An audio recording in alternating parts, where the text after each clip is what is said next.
In a dark, oppressive room, a man hangs suspended by chains. His entire body is a canvas of bruises and blood. The only sound breaking the silence is the incessant, annoying buzz of a single fly landing on his face. This seems to bring him into consciousness. The prisoner whispers a single, desperate word. Food? His captor, a man in a military uniform, leans in, completely confused. What did you just say? The prisoner repeats himself, his voice a dry rasp. I said give me some food. One of the guards just scoffs at the request. I guess prisoners in the South get food, but not in our great republic.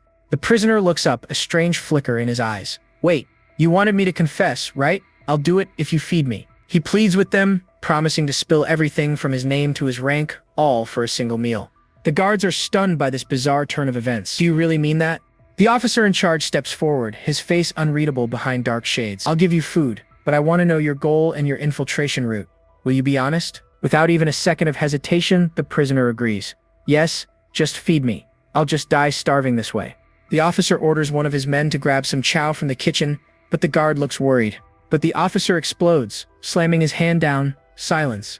If we hand him over like this, the higher-ups steal all our credit. But if this guy spills everything to us first, the situation changes. Got it? The guard quickly nods, agreeing to his greedy plan. A short while later, the prisoner sits at a metal table, a meager meal of soup and rice placed before him. The officer gives a simple command.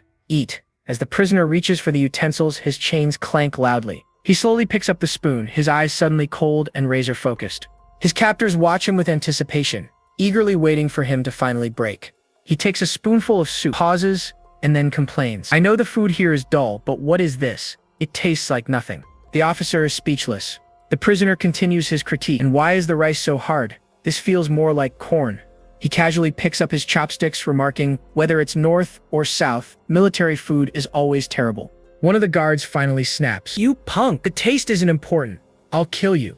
In a flash, one of the metal chopsticks flies through the air, embedding itself in the officer's forehead. The guards are frozen solid, their mouths hanging wide open in complete disbelief. The officer collapses backward as the guards turn to the prisoner, whose entire demeanor has shifted. He stares them down, his voice chillingly calm. Of course, the taste of the food is important. The guards can only stammer in absolute shock. You rotten punk! They scream, rushing forward from all sides. We'll kill you. The prisoner's eyes narrow, and it's all over in moments. In the aftermath, he stands alone, surrounded by the bloody bodies of his captors. Since you fed me, I'll tell you what I promised. I'm Senior Intelligence First Sergeant Du Jiangan. I swam here, and my goal is to kill all of you, just like I did right now. The lone fly from earlier buzzes nearby. With an impossibly fast flick of his wrist, he sends the chopstick flying. It slams into the wall, pinning the fly perfectly in place. Looking down at his blood-soaked hands, Jiangan sighs. I should probably stop talking now. Sometime later in Seoul, two men sit in a quiet restaurant that serves delicious oxbone soup. A now cleaned-up Jiangan sits across from an older man looking much more relaxed. The older man, Colonel Park, is Jiangan's boss. He can't believe his best agent actually wants to quit. Jiangan's reason is as simple as it is legendary. The military food has lost its flavor. Just then, their food arrives. Colonel Park beams. This looks absolutely delicious. He eagerly dumps a huge helping of sauce right into his steaming soup. But as he offers some to Jiangan, his chopsticks are suddenly blocked midair. I don't eat it like that, Jiangan says, casually stopping his boss with his own chopsticks. He then explains his own precise method: add small scoops of rice to the soup as you go. That way, he says, I can enjoy the food until the very end without the rice getting soggy.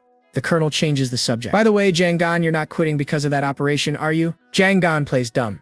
What do you mean? I finished this operation just fine. I even tasted their crappy food. But his boss sees right through his act. You know exactly which operation I'm talking about. The colonel reminds him that the plan was always for him to come back alive. Him coming back alone without his team wasn't a failure. Jiangan just looks down at his soup. It's not because of that. Seeing he's getting nowhere, the colonel smiles and gives up. Alright, whatever. Let's just eat first.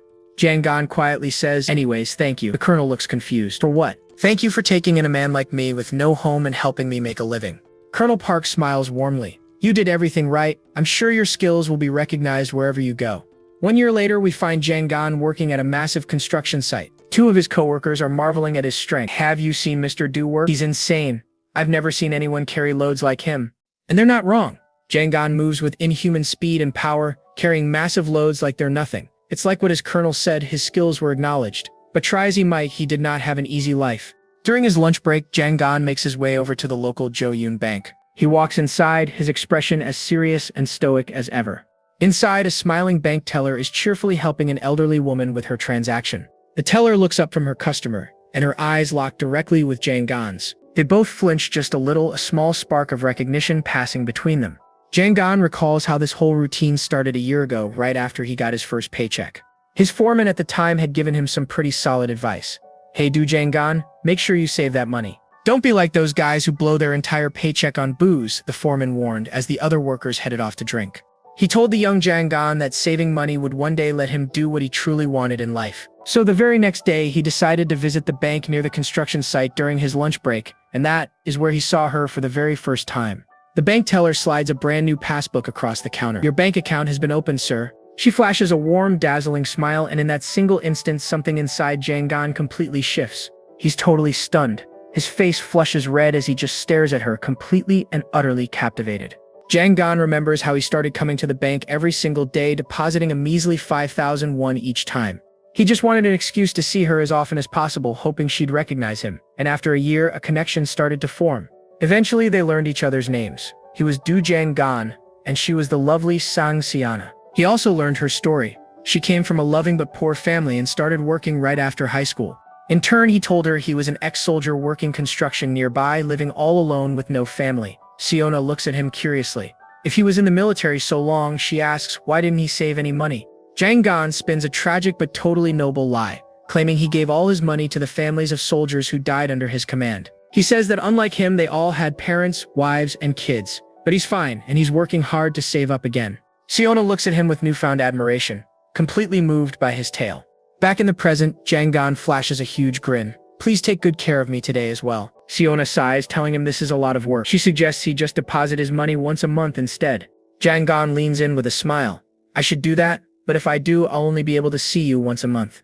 Totally flustered, she blushes and shoves his passbook back at him. What are you saying here? Jang Gan just smiles to himself. Just like that, he found a brand new reason to try and live a good life. But the sad truth is, he's not living well at all. He returns to his tiny, dingy room at the Island Inn. An old TV in his room plays a news report, praising a welfare center for helping the homeless. With a click, he turns it off and flops onto his back, completely exhausted. He thinks about his past life, all the special training, bombings, infiltrations, and assassinations he survived. But over the last year, he's come to a harsh realization. The things he's best at don't exactly help him earn a living.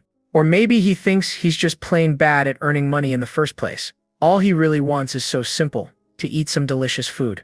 Suddenly, a sharp knock on his door makes his eyes snap wide open. He sits up, instantly annoyed. What the heck? Who is it?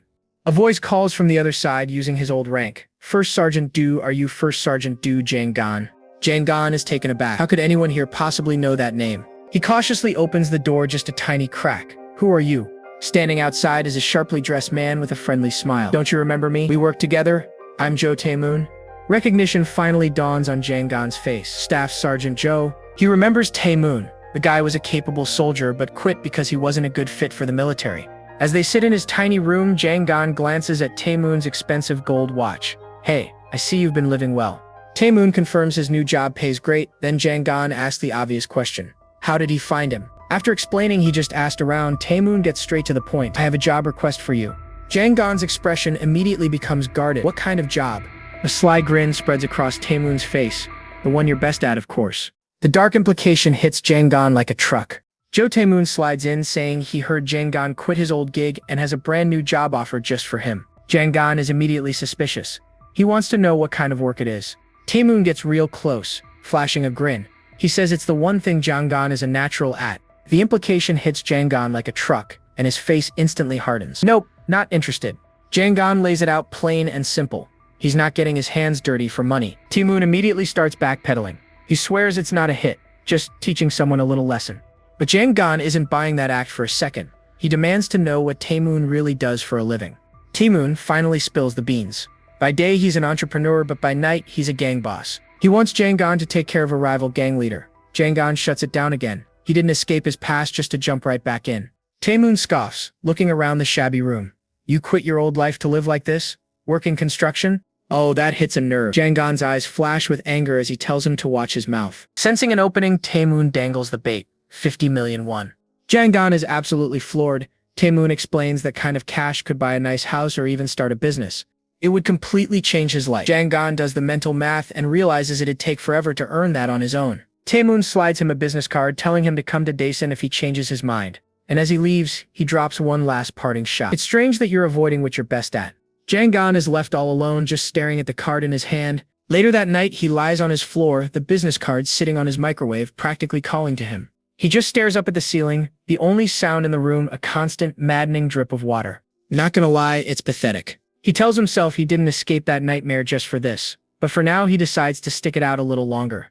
But Taemoon's words about his talent echo in his head and he makes a decision. He's going to find out for himself if he can really live a normal life without using his special skills. The next day at the construction site, Jang Gan is staring down an absolute mountain of heavy bags. His boss tells him his job for the day is simple: move all of them, by himself. Jang Gan asks where the rest of the crew is. The boss just grins, saying he only called Jang Gan because of his, good work ethic. He even gives him a condescending pat on the back. Jang Gan just gives him a deadpan stare. Guess it's time to rage quit, my friend. Meanwhile, over at the bank, the tellers are on their coffee break. Siona sighs, wondering how she's going to get through the rest of the day. Her coworker starts teasing her, asking why she always seems to perk up around lunchtime. She gets specific, pointing out how nice Siona is to Jang Gan and asks if she has a crush on him. Siona plays it cool, explaining he's just a regular who comes in every day. She has to be nice, it's her job. Her friend isn't convinced, adding that he's not that good-looking or rich. Siona seems a little offended by that. He's not handsome? Siona gets a little flustered before admitting, but he has a nice body though. The coworker just waves it off. Of course he does. He's a construction worker who lifts heavy stuff all day. But Siona shuts her down, saying her own dad was in construction, and he definitely did not look like that. Getting heated, she gets right in her friend's face, telling her to mind her own business and even throws in a little blackmail. Back at their desks, you could cut the tension with a knife. Siona wonders to herself why she got so worked up. They were just talking about Mr. Du. Suddenly, her train of thought is completely shattered. It's Jang Gan himself, waving as he walks right through the front door. She points out it's not lunchtime yet. He says he's busy later and came early to make a deposit. No, he says with total confidence. Today I came to see you, Miss Siona. He smiles, promises a huge deposit when he gets back, and says goodbye. Siona can only manage a quiet okay as she watches him walk away. She's left completely flustered, blushing like crazy. He came to see me. With a newfound sense of purpose, Jang Gan walks out of the bank. He heads straight for the bus station, no hesitation. He walks up to the counter and asks for one ticket to Daesun. The decision was made. He called Taemoon, accepted the job, and is now on his way. On the bus, he looks at the card. He figures things are about to get a lot better, just like that brat promised. He finally arrives in Daesun and makes his way across the parking lot. And Taemoon is right there to greet him, waving next to a fancy car and a mountain of a driver. With the introductions made, the three of them drive off together.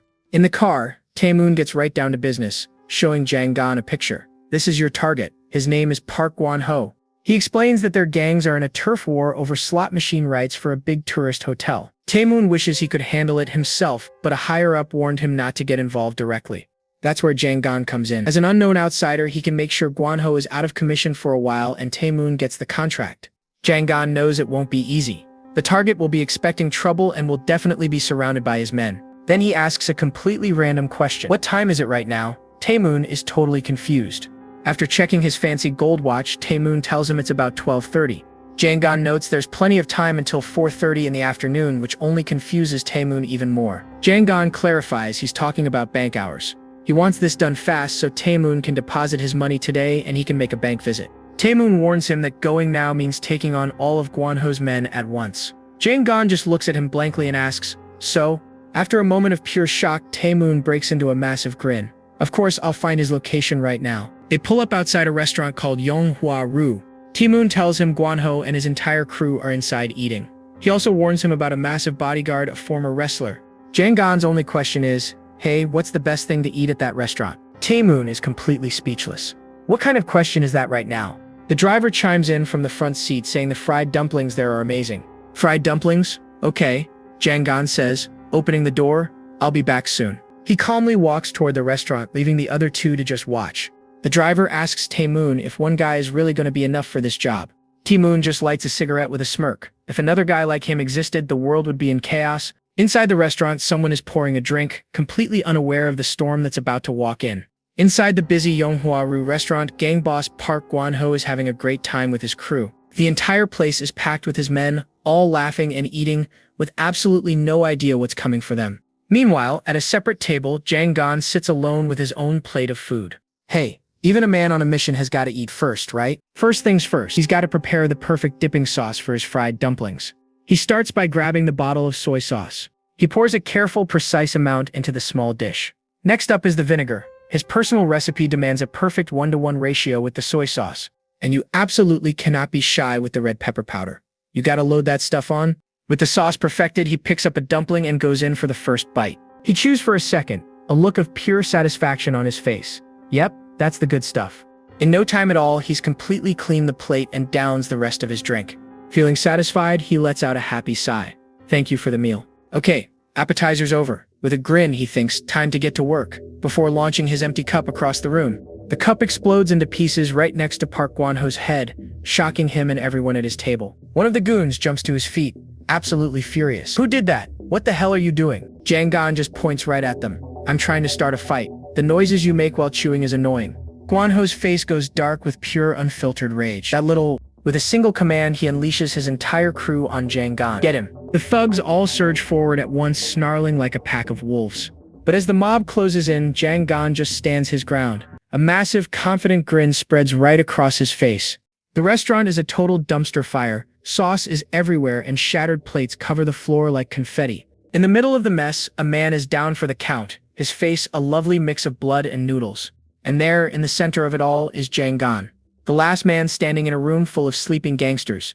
The boss, Park Gwan-ho, looks up in disbelief. Just who are you? He stammers, completely stunned by this unknown monster. Jang Gan barely gives him a glance, cool as ever. Just an outsider with severe anger management issues. As Jang Gan turns to leave, you can see the pure rage building up in Gwan-ho's eyes. A twisted grin spreads across his face as he mutters, an outsider? Gwan-ho thinks he's clever, guessing his rival sent Jang Gan. He offers to double the pay to get him to switch sides. Jang Gan actually pauses. Double 50 million is 100 million won, but he's thinking, can this broke boss even afford that? Gwan-ho just laughs, saying the price doesn't matter, because Jang Gan asks him to finish, but suddenly his eyes go wide. He senses movement right behind him. It's not over yet. One of the thugs is back on his feet, swinging a heavy metal pot stand at his head. Shoot! Jang Gan shouts, whipping around with lightning speed to throw up a desperate block. There's a sickening crunch as solid metal smashes into his forearm with brutal force. Gwan-ho loses it, laughing like a maniac. Yes! Die, you outsider! Hit him again! The thug lets out a roar, winding up for another devastating strike. But before he can swing, Jang Gan pivots and drives a lightning-fast kick straight into the man's groin. The thug's eyes roll into the back of his head as he gags in pure agony. And Jang Gan isn't finished. He follows up with a brutal stomp that completely shatters the man's knee. Catching his breath, Jang Gan looks down at the last thug, who is definitely not getting up again. Suddenly, he whips his head around to face the horrified Gwan-ho with an urgent question. Hey, it's not 4:30 yet, right? Gwan-ho checks his watch, stammering that it's not even 2 o'clock. Good, Jang Gan says, before simply turning around and walking out the door, leaving total chaos behind him. Gwan-ho is left completely speechless. Good? What's good? He yells, but Jang Gan is already long gone. A little while later, Jang Gan meets up with his buddy Tae-moon right outside the Jo-yoon Bank. Tae-moon is seriously impressed. Wow, I really didn't think we'd make it before the bank closed. As they start walking, Tae-moon asks the big question, what's he gonna do with all that cash? Jang Gan thinks about buying an apartment, or maybe playing the stock market since that's what everyone's doing. Tae-moon gives him some friendly advice, saying Han Electronics is a safer bet than Sam Electronics because it powers the whole country. Jang Gan isn't convinced, but Tae-moon doubles down, arguing that Japanese electronics are way better anyway. Suddenly, Jang Gan winces, a sharp jolt of pain shooting all the way up his arm. Can we go to the hospital? He asks. It hurts where I got hit. Tae-moon immediately agrees, saying he knows a doctor. Jang Gan is a little confused. A regular doctor? Nope. Tae-moon explains this is a special doctor, one who doesn't ask questions when he shows up stabbed. Next thing he knows, Jang Gan is sitting in an examination room, looking down in total disbelief. What the heck? Jang Gan mutters. Both of his arms are completely covered in casts. The doctor calmly explains that both arms are fractured. It's a small crack, but it'll take a full month to heal. A month? Jang Gan shouts, absolutely horrified by his new sentence. The doctor gives him a stern warning not to use his arms at all, or he'll just make it worse. Jang Gan can't believe his rotten luck. This is the worst. Tae-moon just pats him on the shoulder. Oh, I guess you'll have a hard time for a while, he says, not looking sorry at all. Later on, the two are at a restaurant raising their glasses for a toast to a healthy life. Jang Gan struggles to take a drink with his new clunky casted arms. He wonders aloud if drinking is a good idea, but Tae-moon just brushes it off. Don't you remember the old days? Tae-moon says. You're the one who taught us to heal our wounds with a drink. They spend the night catching up and reminiscing about their army days, the hours flying by. Beside them, a mountain of empty soju bottles grows larger and larger. A very drunk Taemoon admits he knew Jang Gan was strong, but he never expected him to win bare-handed. He actually prepared weapons just in case. Jang Gan is taken aback. A weapon? You mean like a gun? Taemoon confirms it, leaving Jang Gan completely shocked. He casually explains that shotguns are easy to get for hunting, while pistols have to be smuggled in from Russia. Jang Gan just sighs, shaking his head. Man, you really found a job that suits you. Taemoon disagrees, saying the army suited him better. Then he asks why Jang Gan quit the special forces when he was a total natural. The mood instantly shifts. Jang Gan's face darkens as he remembers a mission with 3 of his juniors. I was the only one who made it back, he says quietly, stunning Taemoon into silence. He explains that he felt he'd lost the right to be a soldier, so he quit. The guilt was so bad he expected them to haunt his dreams, but they never did. I think it's because they hate me very much, he concludes, his voice filled with sadness. Taemoon just listens. Trying to break the heavy mood, Taemoon does the only thing he can think of. He offers him another drink. The drinking continues, and soon enough, an entire crate is filled with empty bottles. Taemoon, now completely wasted, tries to pour another round, but Jang Gan tells him he's had way too much. Taemoon denies being drunk at all, slurring his words so badly you can barely understand him. Jang Gan has had enough. Whatever. I'm gonna go home, he says, pushing himself up from the table. Taemoon offers to get him a nice hotel, but Jang Gan insists on going back to his own cheap bed. Forget it. It's fine. See ya, Jang Gan says, waving a clumsy goodbye as he stumbles out into the night. Stumbling through a dark park, completely wasted, Jang Gan feels the booze and the big meal hitting him all at once. He figures he should probably sit down on a bench for just a minute to collect himself. But his body has other ideas and he immediately collapses flat on his back. His thoughts are getting blurry. He needs to catch a bus, but he has no idea if they're still running. But there's one thing he absolutely can't forget. His promise to see Miss Siona tomorrow. Suddenly, the quiet night is broken by the sound of a vehicle rumbling towards him. The van screeches to a halt, right next to the bench where Jang Gan is passed out cold. The side door slides open, and a group of shady-looking men step out, looming over him. They take one look and start making assumptions. Look at this guy, drunk as a skunk. And what's with his arms, both crippled? They figure he's just another bum who passed out. With a sinister smile, one of them says, "That's right, we should bring him in and give him some, guidance." Moments later, the bench is empty. The mysterious van speeds off into the darkness. It veers off the main road, heading down a dark path deep into the woods. The van pulls up to a large, imposing set of metal gates, stopping just inside. With a heavy final clang, the gates slam shut behind it. This is no homeless shelter. Jang Gan has been taken to a place called the Dezen Welfare Facility. A voice cuts through the darkness of his mind, calling out to Jang Gan. "Sir, First Sergeant Du." He finds himself standing in a desolate, ashen wasteland. Where is this? He wonders out loud. He recognizes that voice, and a look of pure dread instantly washes over his face. Looking across the field, he sees them, his fallen comrades from that fateful mission, their dog tags glinting in the gloom. "You guys are here," he says, his face a perfect mask of survivor's guilt. His eyes fall upon a pistol lying in the grass at his feet. Slowly, he reaches down and picks it up. He presses the cold muzzle to his temple. "Is this what you guys want?" But before he can pull the trigger, a clap jolts him awake. Jang Gan wakes with a start, for real this time. He's in a strange bed with both arms in casts, and some kid in a blue tracksuit is leaning over him. Totally disoriented, he fires off a barrage of questions. "Who are you? Where am I? What's with this outfit?" The man just smiles. "My name is Lee Sunjo. This place is a Daesun welfare facility," he explains, way too cheerfully. "And this tracksuit is the inmate's clothing." There's a lot to explain, but Jang Gan isn't listening. He gets up and walks right past Sunjo with one word on his mind. "Home." The other inmates just stare as he passes. Sunjo calls for him to wait, but Jang Gan ignores him, reaching a heavy, barred metal door. He's shocked to find it's locked from the inside. Sunjo catches up, his tone suddenly dead serious. "This is where people are caught and imprisoned by force." Jang Gan whips around, demanding answers, but then he spots him. A burly man with a numbered armband standing there with his arms crossed. Sunjo nervously whispers, "That guy is our platoon leader. He has a terrible temper. You must never irritate him." Too late for that. The platoon leader jingles a set of keys as Jang Gan walks right up to him. "Give me the key to the door." The leader just scoffs, then launches a vicious kick straight at Jang Gan, yelling, "This cocky bastard," but Jang Gan dodges effortlessly. The leader stares in total disbelief. Jang Gan prepares to strike, but hold up. The doctor's warning rings in his head: don't strain the arms or hit anything hard, or recovery will take way longer. "Ah, right," he thinks. The leader's cronies run up, shouting to crush Jang Gan's injured arm and send him straight to the ward. Jang Gan knows he could easily wipe the floor with these guys, even with his arms out of commission. But if this place really is a prison, escaping with busted arms would be nearly impossible. His #1 priority has to be healing. If his arms get hit again, the injury will only get worse. He's in a bind. How does he fight while also protecting them? Suddenly, Sunjo steps right between them.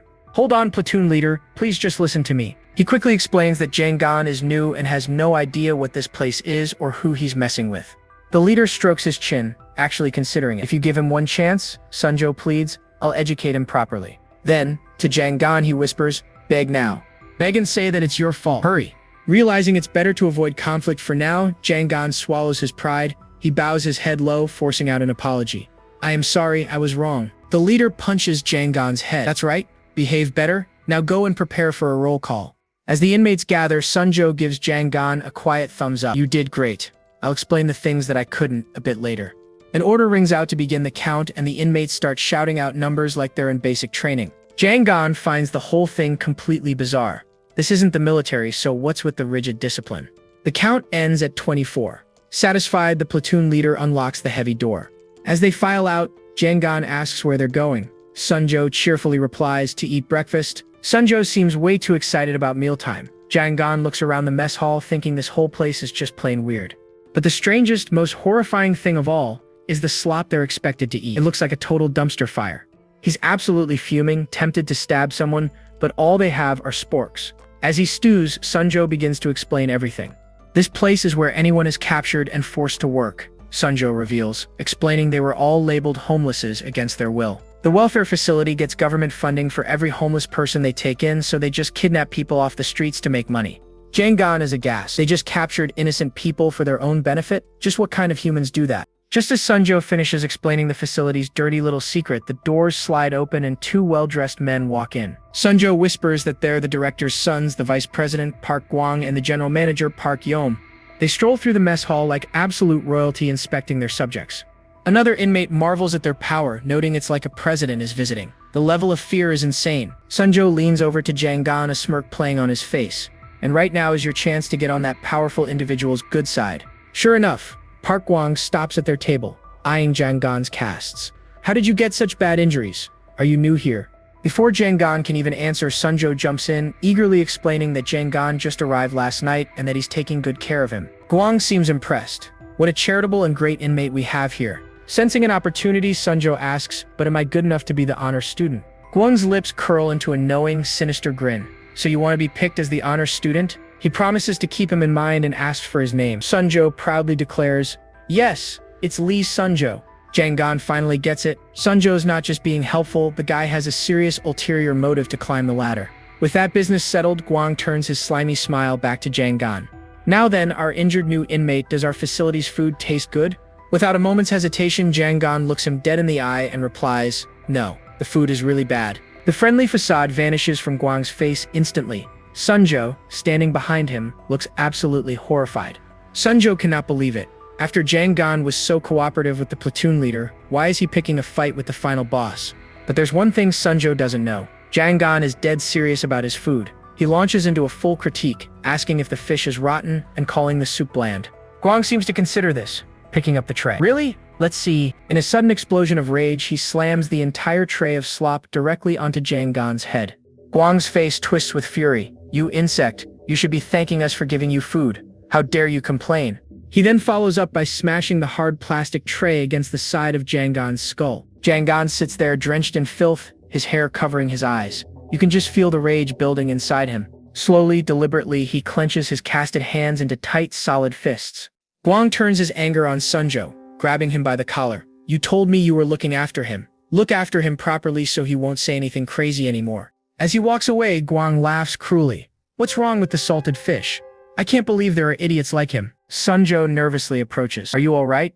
I think you should clean yourself first." Jangan slowly looks up, and a terrifyingly vengeful expression plastered across his face. His fists remain clenched, a silent promise of the brutal payback that is definitely coming. 29 days until his injured arms heal completely. The countdown has begun. The shower rains down in the grimy washroom of the Daesun welfare facility. Jangan is trying to get clean, but with both arms in casts, even a simple shower is a total nightmare. A bit later, he's stuck on cleaning duty, and his clothes are still damp from that forced wash. He can't stop replaying the moment Park Gwang dumped that disgusting slop all over him. He grits his teeth, absolutely fuming. Man, he is seriously ticked off right now. Sunjo tries to cheer him up, saying the clothes will dry eventually and at least the VP did it before their shower time. But Jangan isn't having it. He snaps back that it's messed up no matter when they did it. Sunjo just drops the subject, knowing he can't win. Suddenly, an older inmate shuffles past, mumbling that he totally agrees with the new guy. Jangan is taken aback. It's not what he said, but how he said it that's so weird. Sunjo immediately snaps to attention, addressing the old man as Your Excellency. Jangan is completely baffled by the super formal title. He's thinking, wait, is this guy supposed to be the president or something? Just then, a guy pops out and starts yelling, Hey, Your Excellence, don't slack off, hurry up and come over here. The old guy just whines. Why is it always me? As he shuffles away. Jangan has to know. He asks Sunjo why everyone calls him that. Is he just pretending to be the president? Sunjo shakes his head. He's not impersonating him, he explains. He genuinely thinks he is the president. This old man is a fellow soldier, a Vietnam War vet who's been tormented by nightmares ever since.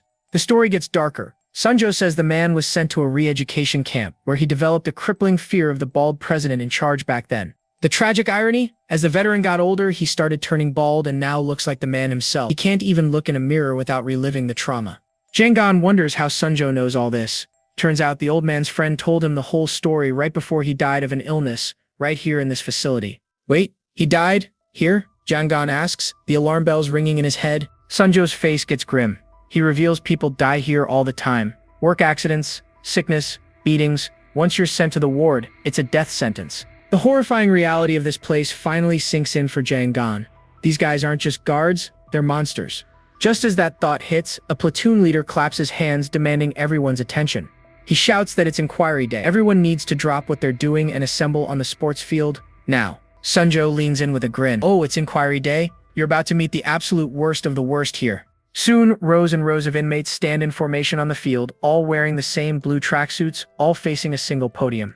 And at that podium stands the man himself, Director Park In-jae. He's the final boss running this whole twisted operation. An order rings out to bow to the director, and like puppets, all the inmates obey. Jangan plays along for now. So that's the guy. The director starts his speech, and it's just as bizarre and condescending as you'd expect. He starts comparing people to trees. He drones on, saying some trees become pillars in a palace while others just get burned as fuel. He starts preaching some about how God uses everyone according to their potential, like Saints Peter and Paul. However, he sneers, you people are worthless. You're all just twisted, ugly trees. Ouch. He then declares that he will be their carpenter, pruning them into something useful. The God complex is strong in this one.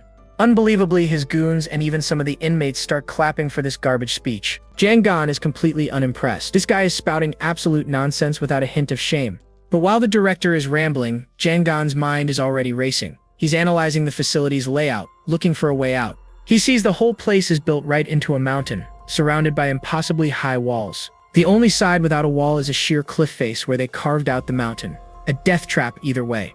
There's only one way in or out, a single main gate, and it's crawling with guards. He quickly concludes that a frontal assault on the gate would be suicide, especially with two busted arms. After the speech, Park Gwang steps up to his father, promising that he and his brother will take it from here. The director puts on a warm smile. I trust only you two, he says. I love you, my sons. They reply in perfect unison. We love you too, father. And the three share a sickeningly sweet hug. Then Park Gwang takes the podium. And now, he announces, we will name this month's honor student. The crowd starts buzzing, and Sunjo gets super excited. He thinks he might actually have a shot since the VP knows his name. Jangan doesn't get the big deal, so Sunjo explains, honor students are the lucky few who get released, maybe 3 or 4 a month. Jangan is immediately skeptical. These psychos just let people go? It sounds way too good to be true. Park Gwang starts the announcement. This time's honor student is from Platoon 4, and just like that, Sunjo's hope is crushed. He mutters, the platoon is different. I'm in Platoon 3. Kwak Do-young, a skinny, bald inmate, absolutely erupts with joy. That's me, he screams. That's me, Kwak Do-young. They call him up to the stage to say a few words, and he just stammers out a thank you. He's completely overcome with emotion, crying out, I'm getting out, I'm finally going home. Sunjo watches with a sigh of envy, but Jangan's expression is pure ice. Something isn't right here. Later, we see the honor student Kwak Do-young sitting nervously across from Park Gwang in the staff office. He works up the courage to ask, excuse me, when do I get to go home? Gwang gives him a thin smile. First, the doctor will give you one last checkup. Gotta make sure you're healthy for the outside world, right? The door slides open, and in walks Park Young with a smirking man in a lab coat. This doesn't look good. The so-called doctor does a quick check, just shining a light in Do-young's eyes. Yep, His condition is great, he says, holding up a syringe filled with a nasty-looking liquid. Now for a little injection, okay? Guang chimes in, reassuring him it's just a nutrient shot to keep him healthy, just like they promised. They promise he can go home right after. Desperate for freedom, Du-yong agrees. And with that, the doctor injects the unknown substance straight into his arm. The effect is instant. Du-yong's eyes roll back into his head as he starts to black out. It's done, Guang says calmly as Du-yong's body slumps over, completely limp. Guang's first order? Strip off his tracksuit. No need to waste a good uniform, he says. We'll just give it to the next newcomer. The doctor grins, sucking up to him. Wow, Vice President is amazing. Still thinking about money even in this situation. You've got quite a strong business sense. This annoys Park Guang, and he shuts the doc down, cruelly reminding him how he gambled away his own hospital. He then smirks, saying his own business sense must be great for putting a failed doctor like him to good use. His expression turns ice cold as he warns the doctor not to cross him or else. And later that night, the horrifying truth of the honor student program is revealed. Kwak Du-yong is lying unconscious on a cold metal table. The disgraced doctor, now in a surgical mask, asks for the day's harvest. The order comes back: 1 liver and 1 kidney. He pauses for a moment, processing the grim order. He quietly seethes, cursing Guang's arrogance. He admits to himself he's only doing this because he's desperate for the money. An assistant nervously suggests using anesthetic, but the doctor snaps at him. And right at that moment, Du-yong's fingers twitch. Suddenly, Kwak Du-yong lurches upright. His eyes are wide with pure terror as he demands to know where he is.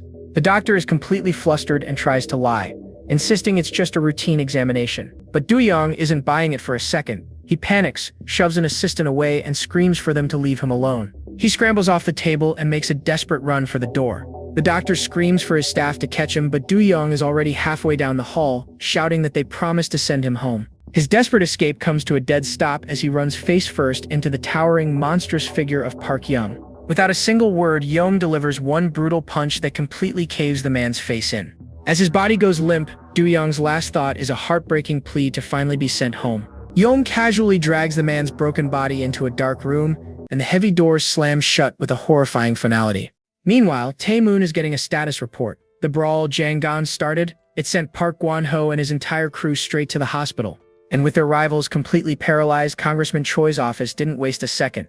They immediately handed over the rights to a new slot machine business. Tae-moon loves the sound of that, laughing his head off despite complaining about a nasty hangover. Tae-moon explains that Congressman Choi is a sly old fox. He's a political shark who knew exactly what was going down and made his move instantly. Even better, if things go smoothly, the congressman himself might show up to cut the ribbon at the grand opening. Now that's a power move. As Tae-moon finishes up his report, he takes a bite of a dumpling, and a memory suddenly hits him. Right before that epic beatdown, Jang-gan asked the most important question of all, so what's good to eat at that place? The driver looks back and just recommends the fried dumplings. Fried dumplings? Okay, I'll be back, Jang-gan says, before stepping out of the car, ready for war. Back in the present, Tae-moon savors his bite. Man, he was right, these things really are amazing. But his mood quickly sours as he remembers Jang-gan's busted-up arms, wondering if his boy made it to his destination safely. Spoiler alert, he is not safe. The scene shifts to the Daesun welfare facility where Jang-gan, with both arms in casts, is being forced into manual labor. The inmate next to him, Lee Sunjo, asks for his name. I'm Du Jang-gan, he replies. Trying to make small talk, Sunjo asks what kind of job he had on the outside. Jang-gan gets a flash of his insanely brutal special forces days before vaguely saying, I did a lot of manual labor. Sunjo assumes that's how he got injured. Well, yeah, technically he did get injured doing his job. So Jang-gan just agrees. Suddenly, a big dude with a 3rd platoon armband storms over, yelling at them for talking instead of working. He gets right in Jang-gan's face, asking why the vice president singled him out. He warns Jang-gan not to cause any trouble for their platoon, then gets real aggressive. Answer me, you punk, he screams, slapping Jang-gan clean across the face. Jang-gan clenches his jaw, fighting back some serious murderous rage, and forces out a quiet yes. The platoon leader shouts at everyone again. Sunjo whispers that it's not just their platoon, everyone is terrified of getting singled out. Jang-gan glances around the room, then asks a very sharp question, why is their barracks door locked from the inside? Sunjo explains that an inspector once complained it looked too much like a prison, so now the platoon leader keeps the key and locks it from within. They choose guys who are nobodies on the outside and are now on a power trip in here, then he sighs, wishing he was one of the lucky honor students who got to go home. But going home is not what it sounds like. We flash back to the grim reality, where Park Yum accepts a medical cooler from a nervous doctor. The doctor tries to smooth things over, apologizing for the little incident. Sir, Yom calls out. Then he viciously knees him right in the stomach. As the doctor gasps for air, Yom coldly reminds the man to address his brother as Sir Vice President. He leaves him on the floor with an envelope full of cash. The doctor curses the whole disgusting business, but that fat stack of cash seems to change his tune real quick. Later at a dark port, Yom approaches a van creepily labeled Professional Butchering. He hands the cooler to a masked man inside and in return receives another thick envelope of money. This is shady as it gets. Yom returns to the facility and heads straight for the director's office. He reports to his father, Director Park Injae, who tells him he's done excellent work. What a lovely family. The director then opens a massive safe and adds the blood money to an enormous mountain of cash already inside. These guys are pure evil. Night falls over the Daesan welfare facility. The inmates are asleep in their bunk beds. Jang Gan is sleeping soundly until a sudden sharp shout of "Get up!" rips him awake. 4 days have passed. Jang Gan makes his bed, already used to the miserable daily routine. His brutal training from his special forces career has made it easy for him to adapt to this harsh environment. Still, this whole situation is beyond annoying, and he has no choice but to endure it until his arms heal. He tries to pretend he's just on a difficult covert mission, but thinking about it just makes him even angrier. He remembers a time when he feared nothing at all. Not even life or death missions. But now, he has one thing he has to worry about. Staring out a barred window, he worries, I can't go see Siona for a month. What should I do if she forgets about me in the meantime? Meanwhile, at the bank, Siona sits at her desk, completely lost in thought. The doors open and she's hoping it's Jang Gan. Nope, not him. Her coworker tells her it is time to go for lunch. Walking outside, Siona realizes she has not seen Jang Gan for several days now. She was so absolutely sure that he would come back to the bank again, just like he promised. She recalls his confident smile as he waved goodbye, promising to return and deposit a lot of money. She cannot help but worry, hoping nothing bad happened to him. Siona wonders, what if he's being held captive and forced to work? Yep, he totally is. What if he got hurt?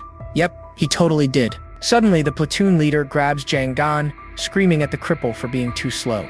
An older inmate tries to intervene, pleading with the leader to not be so harsh with an injured person. The platoon leader grabs the old man who tried to help, yelling that he must have lost his mind. But the old vet just mumbles back, I haven't lost my mind. I am the president of this country. You crazy old fool, the leader roars before smashing his fist right into the old man's face. The old man crumples in pain as the platoon leader walks off without a care. Jang Gan watches the whole thing silently, but seeing this blatant abuse against a helpless old man, a switch just flips inside him. Slowly, Jang Gan gets to his feet, his arms still bound and useless in their casts. With pure, unrestrained rage on his face, he screams, Hey, platoon leader, you pathetic excuse for a man. The entire room goes dead silent, and Jang Gan stands defiantly over the old man. Every single inmate, including Lee Sunjo, is staring with their jaws on the floor. They cannot believe what just happened. The platoon leader is absolutely furious. He grits his teeth and asks Jang Gan if he has completely lost his mind. The commotion finally grabs the platoon leader's crew. Jang Gan's eyes narrow. He knows what he has to do. Before these guys can interfere, he's going to take them all down. The platoon leader doesn't waste a second, charging straight at him and screaming that he's going to kill him. But Jang Gan is already a step ahead, flying up in the air. Before the goon can even process it, Jang Gan smashes his foot right into his face. And just like that, one man is down. The entire room absolutely loses their minds. Jang Gan cracks a little smirk. Fighting 3 guys with 2 broken arms isn't ideal, but he has a plan for the last 2. The remaining thugs charge him, totally blinded by rage. And this is exactly what he wanted. The goon throws a wild blow, screaming that Jang Gan is an arrogant brat. Jang Gan dodges all his punches effortlessly, and then he finally finds an opening. The thug swings, but Jang Gan sidesteps and bam, a sideswipe to the leg, and followed with a blow to the head. He finishes the combo with a clean kick that sends the final goon flying across the room. And there he is. Jang Gan stands over the 3 unconscious bodies, finally letting out a sigh of relief. The other inmates can only stare in awe, completely dumbfounded by the sheer brutal efficiency of it all.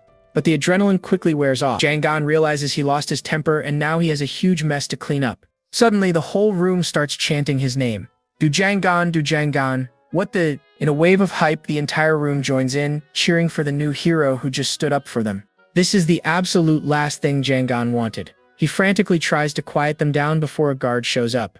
And just like that, his worst fear comes true. A staff member bursts through the door demanding to know what all the noise is. The guard freezes, his jaw dropping as he takes in the scene of total chaos and unconscious bodies on the floor. His eyes lock onto the platoon leader. He completely snaps, whipping out a baton. He shoves the baton right in Jang Gan's face and screams, asking if he was the one who did this. Jang Gan's mind is racing. He knows he could easily disarm this guy with a single well-placed kick. He could even use the guard's own weapon against him, but he knows that would just make everything so much worse. He imagines making a run for it, only to be stopped by the facility's massive, unbreachable steel gate. He knows if he tries to escape, the rest of the staff will swarm him, and protecting his broken arms would be impossible. Sure, he could take down a few more guards, but if his arms get hit again, his chances of escape would drop to zero. He would win the battle but lose the war. Right now, the smartest move he can make is to de-escalate. So Jangan bows deeply. He apologizes, saying he was wrong, hoping to avoid making things any more complicated. But just as he's about to defuse the situation, a new voice cuts in. It's the Vice President, Park Gwang, and he does not look happy. Jangan's heart sinks into his stomach. This situation just went from complicated to completely impossible. Gwang strolls into the room looking at the carnage. He asks, "A single guy with injured arms took out 3 people?" He gets right in Jangan's face. "I thought you were just a fool who complained about the food, but you are much more than that." Gwang asks for his name. After he answers, Gwang asks him what he was thinking before immediately cutting him off. "No, forget it," Gwang says while poking him. "The fact that you were thinking at all is the real problem here." Gwang's face twists into a psychotic grin. "My rule is that you follow the platoon leader. If I make the rules, you just follow them.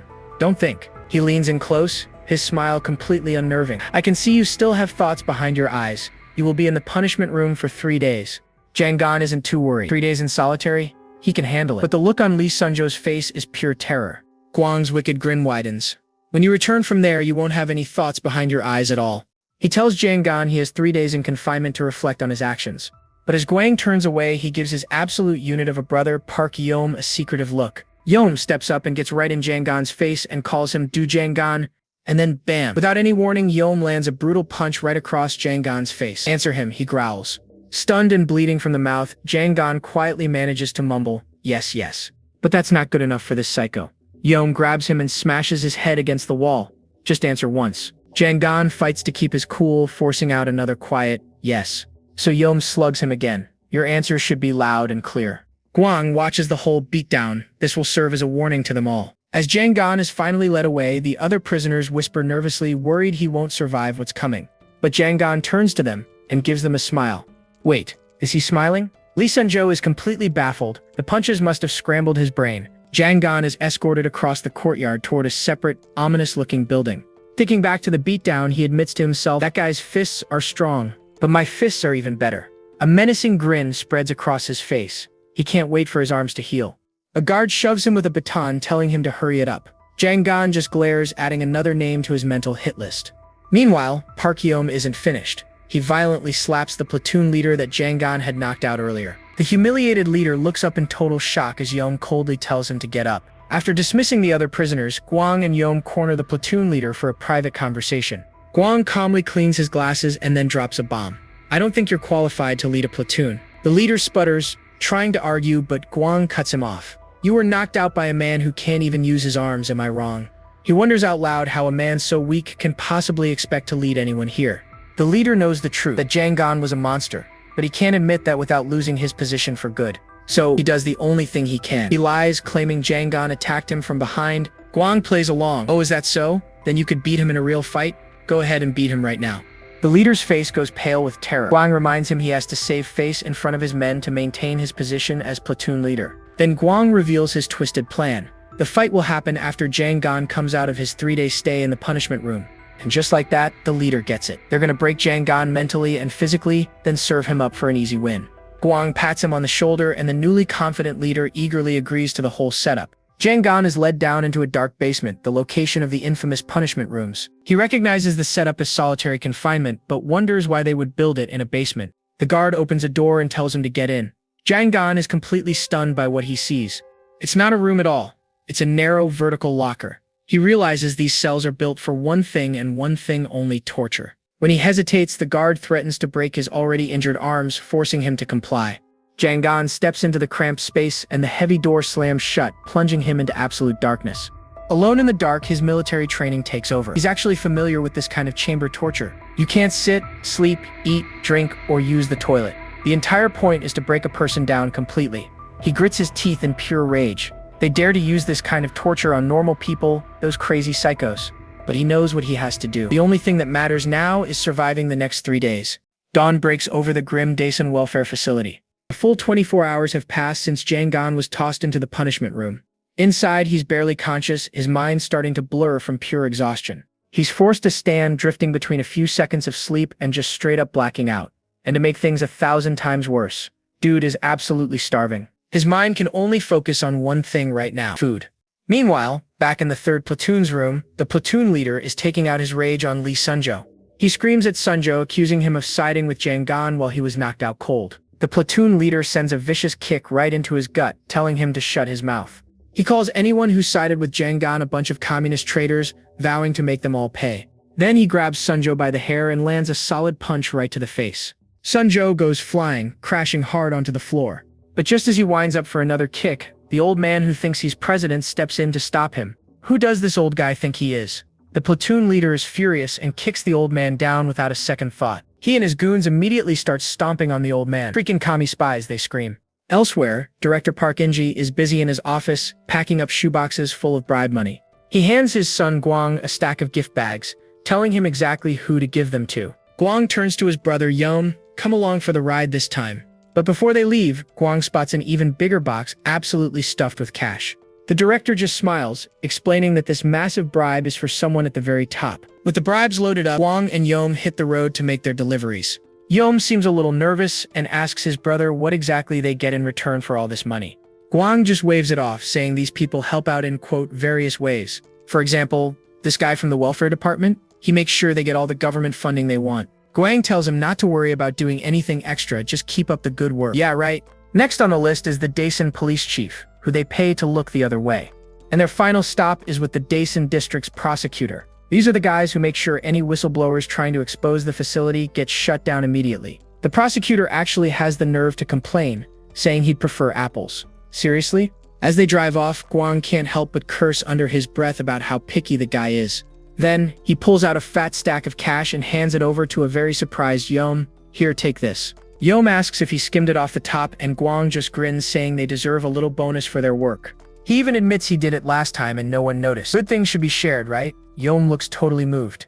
With their dirty work done, Guang decides it's time to celebrate with some good old Korean BBQ. He treats his little brother, even making him a perfect, fully loaded lettuce wrap. He even feeds it to him personally, smiling about how well his brother eats. But as they're eating, Yom brings up the plan to make Jangan fight the platoon leader. Guang just smirks. Does Yom really think a guy who's been tortured for 3 days can actually win? Yom points out that Jangan took down 3 guys with 2 broken arms. He thinks there's a chance. Guang isn't having it. What good is a strong guy if you can't control him? But he says if that punishment room truly breaks his spirit, then he can make Jangan into his perfect, obedient dog. What a psycho. Back in the locker, 2 whole days have passed. No food, no sleep. To stay sane, he started listing off all the amazing food he's going to eat when he gets out. It's his only reason to live. And then he finds another reason to keep fighting Miss Siona. He starts daydreaming about asking her out to dinner once he escapes this nightmare. In his head, he plays out the scene. He asks, and she happily says yes. He even tells her it doesn't matter what they eat, as long as he's with her. This one single thought gives him the strength to endure the crushing darkness. Finally, after 3 long days in that black box, the door clanks open. The moment it opens, Jangan's exhausted body just spills out onto the cold floor. He's completely spent, and as he groans, a pair of shiny dress shoes steps right into his view. It's Park Guang, and he looks absolutely thrilled, smirking as he says, "Good. Those are the eyes I wanted to see." Fresh out of the punishment room, Jangan immediately collapses, but Park Guang, completely unimpressed, just orders someone to move the body. Thankfully, Lee Sunjo and the old man emerge from a cell to help, even though they're looking pretty bruised themselves. They struggle to lift Jangan. Sunjo can't help but notice just how wrecked he looks. They follow Guang and Yom across the courtyard. Jangan finally stirs, immediately asking about Sunjo's bruised face. The answer: the platoon leader beat them for siding with him. The old man just laughs it off, but seeing his friends hurt for his sake makes something snap in Jangan. His expression turns deadly. "But where are we going? I'm hungry," Jangan mutters. Well, they sure as heck ain't on their way to get food. The massive crowd parts, and standing there is their opponent. It's the platoon leader, cracking his knuckles and looking for revenge. Our boy is starved, exhausted, and barely standing. And then it hits him. This is a setup. They weakened him in the punishment room just to pit him against the platoon leader. The platoon leader remembers Guang's words, reminding him how embarrassing it would be to lose to this guy a second time. But the platoon leader steals himself. In his mind, this fight is already over thanks to Guang's perfect setup. Guang is laughing, eating this up. It's like a gladiator duel. Well, it's more like an execution, but who cares? Yom, on the other hand, remains completely silent, watching the Jangan like a hawk. With a sick grin, Guang gives the order. It's time to start the fight. A staff member steps between them, announcing the fight will begin on his signal. Jang Gan lets out a heavy sigh. All he wants to do is get some rest. But looks like the platoon leader has something up his sleeve as he gives his minions a knowing glance. The signal is given. With a massive battle cry, the platoon leader charges forward. But hold on. Quick flashback. The platoon leader's own men were worried about this fight, even after solitary. They all remember how he demolished 3 guys at once, while his arms were still in casts. A nervous platoon leader asks if there's any way to guarantee a victory, and one of his cronies has a plan. The plan is simple and incredibly dirty. The moment the fight begins, kick his injured arms. The platoon leader calls it a cheap trick, but his ally makes a good point. A cheap win is still a win. Back in the present, the platoon leader lets out a furious scream and charges forward. Jang Gan seems to resign himself to his fate, thinking it's best to just take the beating and end this quickly. He closes his eyes, completely ready for the incoming attack. But at the absolute last second, a thought flashes through his mind. I cannot let him hit my arms. The platoon leader unleashes a high kick, aimed directly for Jang Gan's cast. But his eyes widen in total shock. The attack completely misses. In an absolute blur of motion, Jang Gan ducks under the kick, and he counters by slamming his own foot directly into the platoon leader's chest. The platoon leader chokes, the impact knocking all the wind out of him. Yom is completely stunned. He wonders aloud if Jang Gan was trained in martial arts. Guang, however, just lets out a quiet, intrigued laugh. He's enjoying the show. The platoon leader cannot believe it. How is this guy still so strong after 3 days in solitary confinement? Jang Gan's eyes flicker towards Sunjo and the old man. With a grimace, he lunges forward, closing the distance in an absolute instant. He smashes his forehead into the platoon leader's face with a sickening crunch. Blood explodes from the platoon leader's nose as he is sent flying backwards. The entire crowd, from the inmates to the Park brothers, stares in complete and utter shock. He immediately follows up with a knee to the gut, dropping the platoon leader for good. The platoon leader's men cry out his name in horror. They can't believe it. But Sunjo and the old man are going absolutely wild, cheering and shouting for Jang Gan. Jang Gan stands over his defeated opponent who lies gurgling on the ground. He looks directly at Guang and Yom and asks them, "Satisfied now?" Guang just breaks into a massive grin. "Yeah, I'm satisfied. You are a funny guy." Jang Gan tries to say something else, but his voice just trails off. And then he promptly collapses, completely out cold on the ground. Everyone is baffled. Guang can't believe it. He asks if the guy just fell asleep. The incredibly loud snoring answers his question. Guang's confusion melts away into a wide, manic grin. He declares this guy is extremely amusing. And just like that, a sinister new idea begins to form in his mind. Later, Jang Gan's eye suddenly snaps open. He's awake. The first thing he sees is a smiling Lee Sunjo looking down at him. Jang Gan asks what happened. Sunjo explains that he just fell asleep, so he skipped work to carry him back. As Jang Gan tries to sit up, his eyes land on something very unusual. There is a set of keys dangling from the cast on his arm. He has no idea what it is. Sunjo delivers the punchline to Park Guang's twisted joke. He's just been appointed the new leader of the 3rd platoon. Jang Gan's reaction is all shocked Pikachu face. He is completely, utterly flabbergasted by the news. Inside a drab office, Park Guang is mixing up 2 cups of instant coffee, going heavy on everything with 2 scoops each. He slides a steaming cup over to his brother Yom with a friendly warning about the heat. But Yom isn't in a friendly mood. He just stares into space and asks his brother what in the world he was thinking. Guang takes a sip, playing completely clueless. "What are you talking about? Tastes fine to me." Yom cuts right to the chase, demanding to know why he made Jang Gan the new platoon leader. Guang explains the old leader was a total letdown, but Jang Gan? He was surprisingly strong. He smirks, adding that their new guy will be very useful later. Yom is not buying it for a second. He insists Jang Gan is not just some random thug. The guy is clearly a professionally trained fighter. He warns Guang that once Jang Gan's arms are fully healed, they'll have zero control over him. But Guang just smiles, completely unbothered. He starts explaining their twisted system of control, pointing out how it only takes 1 employee to watch an entire platoon. He then asks a simple question: what if 20 or 30 inmates decided to jump that single guard all at once? They would win easily, right? And yet, despite having the numbers, not a single of their, quote, students ever tries it. Guang leans in, asking his brother, "Why do you think that is?" Yom guesses it is because backup would show up fast and anyone who rebels would just get beaten down and tossed in the punishment room. But Guang just shakes his head. He reveals the real reason with a chilling smile. It is the absolute fear and helplessness that keeps them obedient. He compares it to breaking elephants. You beat them with iron hooks as babies, so even when they are strong enough to kill a man, they are too terrified to fight back. They just need to train Jang Gan the same way. Yom still looks worried, but Guang waves it off. Making Jang Gan a platoon leader is designed to make him drop his guard and get comfortable. Guang predicts that in time he will start thinking of this prison as his new home, just like everyone else. Speaking of Jangan, the old leader's lackeys are now kneeling before him, begging for forgiveness, but our boy just sighs, looking completely bored by the whole thing. He looks down and tells them flatly, "I can't forgive you guys." And you can see the absolute shock on their faces. But then he explains it is not because he holds a grudge, he literally has nothing to forgive since he barely knows them and has no beef with them personally. Then Jangan gestures to the rest of the inmates watching from the sidelines. They're the ones you should be begging for forgiveness.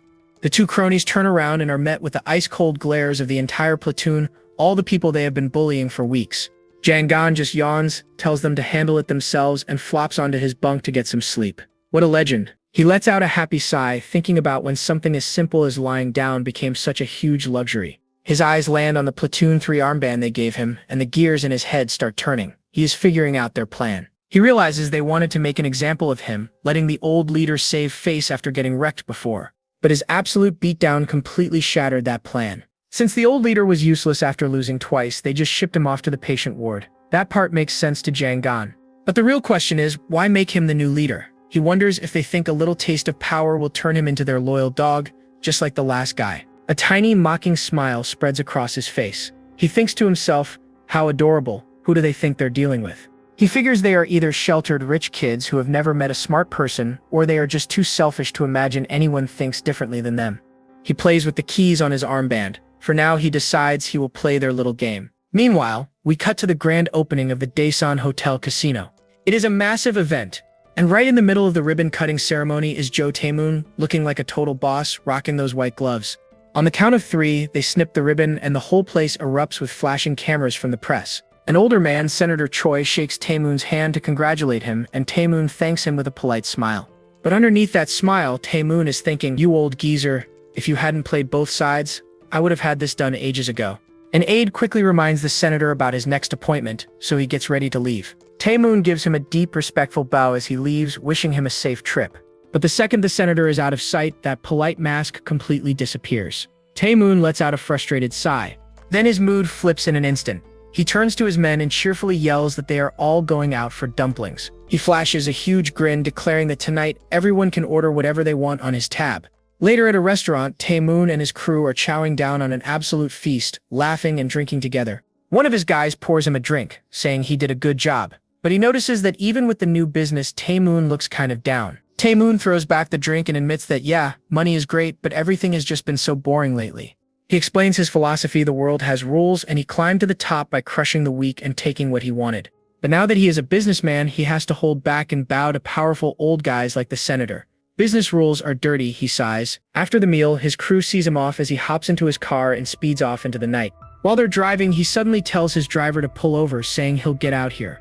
His driver is confused, pointing out they are still far from home, but Taemoon insists he just wants to walk and sober up. So Taemoon is walking down this dark, empty street when a voice calls out to him. Surprise! It's Park Gwon-ho, his rival boss, and he brought his entire crew. Taemoon just smirks, totally unfazed. Where are the rest of your boys? Still in the hospital? Gwon-ho grits his teeth and says he just wants to ask a question. Taemoon, acting drunk, makes a counteroffer. If you guys can beat me, I'll answer whatever you want. Then he beckons them all forward with just one finger. Gwon-ho is furious and orders his men to attack. And as they all charge, Taemoon's drunken act vanishes, replaced by a massive, excited grin. The alcohol is long gone. Taemoon grins like a total maniac and declares that he is stone-cold sober and ready to party. Taemoon finds himself surrounded by Gwon-ho's goons, but look at this guy. He's completely unfazed as they scream for his head. One of them yells and swings a bat right at his face. But Taemoon just casually leans back, dodging it like it's nothing. The thug is furious, calling him arrogant, but Taemoon just hits him with a legendary smirk. I'm not cocky, he says, I'm just confident in my skills. And then bam, he plants a fist square in the dude's face. The other thugs are totally stunned. Taemoon starts dismantling them one by one, moving through the brawl like it's a choreographed dance. One goon tries a sneak attack, but nah, Taemoon effortlessly disarms him and knocks him out cold. After all that, he's barely breaking a sweat. He casually asks, now, where was I? Like he was just interrupted during a coffee break. But hold on, the fight isn't over yet. A much bigger goon grabs Taemoon by the collar and lifts him clean off the ground. The big guy warns him to choose his last words carefully, but then suddenly the brute's face twists in pure shock and agony. He starts coughing, his grip loosening just enough for Taemoon to gasp, "You need to let go if you want me to speak." And with that opening, Taemoon drives a vicious elbow into the man's side, completely finishing him off. T-Moon dusts himself off and picks up a bat. That was a decent warm-up, he says with a grin. Shall we get serious now? Finally, the boss, Park Gwan-ho, has seen enough. He steps in, holding up a hand to stop the fight. That's enough. Let's talk. Tae-moon just grins and tosses the bat aside. He's straight to the point, asking if this is all about the slot machine business. But Gwan-ho isn't here for revenge. He says it's pointless. Instead, he needs to ask Tae-moon about the lone wolf who ambushed his entire crew. Why? You planning to get your revenge on him? Tae-moon asks. He challenges Gwan-ho to another fight for the answer. Getting desperate, Gwan-ho demands to know where Jang-gon is because they couldn't find him anywhere. Tae-moon just waves him off, claiming he has no idea. They went drinking after the brawl and he has no idea where his friend went. His mentions that his arms were completely messed up though. And right there, a light bulb goes off in Gwan-ho's head. Tae-moon walks away with a smirk, leaving Gwan-ho to stew with his defeated crew. Back at their base, one of his guys apologizes, but Gwan-ho isn't listening. Just then, a tough-looking subordinate with a missing tooth walks in, fresh from military reserve training. This is Choi Sang-cheol, and he is ready to go after Tae-moon immediately. But Gwan-ho tells him to hold up. He has a different target in mind. He explains his theory. The ambusher broke his own arms and probably went to the shady hospital Tae-moon uses. He wants Sang-cheol to find him. Sang-cheol looks confused, but Gwan-ho's motivation is crystal clear. This wasn't about business, it was personal. That man stomped all over his pride as a gang boss. Now understanding, Sang-cheol agrees to the mission. The very next day, he pays a visit to Socheon Hospital. The doctor asks what's wrong, and Sang-cheol, rocking a ridiculous floral shirt, clutches his chest dramatically. My heart hurts right here, he says, because someone messed with my boss. After a little forceful persuasion, the doctor finally cracks and gives up a name, Dujang-gon. Unfortunately, a name is all he gets. The doctor explains he doesn't keep personal records for Tae-moon's special patients. On the phone with his boss, Gwan-ho sends him to the next logical spot, the udon bar where Jang-gon and Tae-moon were last seen together. Sang-cheol immediately asks the owner about a guy with 2 broken arms, and what do you know, the owner remembers him? After a quick cash payment, the owner spills the beans. Django got drunk and stumbled off to catch a bus, even though they probably weren't running anymore. But before he can get any more info, he's interrupted. A group of Tae-moon's men roll up and surround him. Sang-cheol tells the terrified owner to hide. He tries to play it cool, saying he's just there for the udon, but these guys aren't buying it for a second. The lead thug starts taunting him, rubbing it in that his entire crew got wiped out while he was gone. And then he does it. He grabs the thug's head and brutally shoves his face right into the steaming hot bowl of udon. Then he grabs the nearest bottle and smashes it over the thug's head. He turns to the other thugs, grins like an absolute maniac and asks, "You want some too?" The noodle shop is a total wreck, a mess of broken glass and spilled udon. Sang-cheol stands there, completely calm as 2 of Tae-moon's thugs try to corner him. But he's not trapped at all. In a flash, Sang-cheol pivots and absolutely decks one of the thugs right in the jaw. The dude goes flying like a ragdoll and crashes hard to the ground. His buddy just freezes, terrified. But then he decides to charge. Wrong move, buddy. Sang-cheol is way faster, bringing his fist down on his face. And just like that, the fight is over in seconds. Sang-cheol casually sits back down and turns to the terrified owner like nothing even happened. He just asks, "Now where were we?" The poor owner is shaking, but he explains his theory. He figures Jang-gon probably got drunk, missed the last bus, and slept on the streets. Sang-cheol does not look happy to hear that. Dude probably just skipped town first thing in the morning. But wait, the owner stops him. He says there's a good chance Jang-gon is still around. Apparently, the local welfare center is known for grabbing anyone they find sleeping or even walking alone on the streets at night. A welfare center, huh? Now that's an interesting lead. Sang-cheol strokes his chin, deciding it's definitely worth checking out. And just like that, we cut to the Daesun Welfare Center. This place looks less like a shelter and more like a prison, with inmates in tracksuits eating in dead silence. And look who it is. It's Jang-gon, our boy, with his arms still in casts. He's just staring listlessly at his sad little tray of food. His new buddy, the former platoon leader, asks him what's wrong. Jang-gon just complains, wondering how he's supposed to heal his arms while eating this garbage. Then this old dude who thinks he's the president chimes in, offering to get him some special herbal medicine. Really? Jang-gon surprised he had some. Sunjo quickly leans over and whispers to him to just go along with the old man's delusion. Suddenly, the entire cafeteria goes quiet as everyone stands and bows. It's the vice president, Park Gwang, and his brother Yeom making their grand entrance. Gwang's eyes immediately lock onto Jang-gon. He walks over with this slimy, condescending smile and says, "Well, look here, ain't this the 3rd platoon leader?" After a stiff greeting, Gwang gets right to it, trapping Jang-gon with a simple, loaded question, "How's the food here?" Uh-oh. Jang-gon falls silent. Nearby, you can see the sheer panic on Sunjo's face. He's silently begging him not to say the wrong thing again. Thankfully, Jang-gon learned his lesson. He forces out a reply, "It's very tasty." Guang just beams, absolutely loving this little display of submission. As the brothers walk away, Sunjo lets out a huge sigh of relief, telling Jiang Gan that was a smart move. Meanwhile, Guang explains his philosophy to his brother. Humans will always adapt to their environment, no matter how awful. But Yom still looks skeptical, staring at Jiang Gan and his crew. Guang's got this smug look on his face, totally confident that he'll have Jiang Gan completely broken and obedient in no time at all. Later on, Jiang Gan and Sunjo follow the old president out to a crumbling stone wall where he starts digging in the dirt with his bare hands. Sunjo is totally baffled. "Sir, you promised us medicine. Why are you digging up holes in walls?" The old man just tells him to be patient, and to Jiang Gan he asks, "And you, why'd you even come with us?"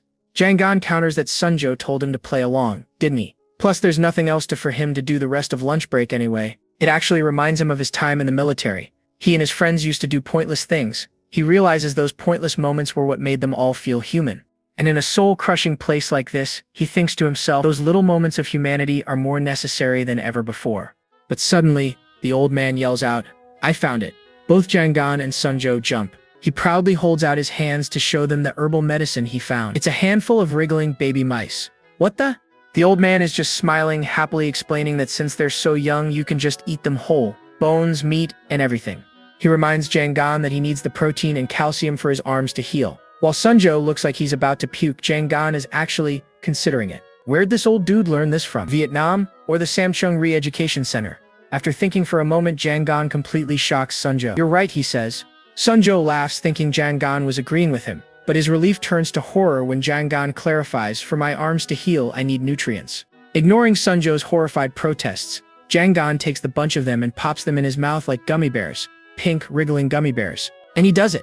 Crunch, crunch, crunch. Sunjo just gags, covering his mouth in utter disbelief and horror. "Yeah, I think I'm gonna be sick too." Jiang Gan's thoughts are chilling. He tells himself that in order to survive, he has to act ordinary. And to survive this brutal place, he has to become even more brutal than they are. That's a wrap on this recap. Hit that subscribe button to help us keep pumping out awesome content. Catch you in the next one.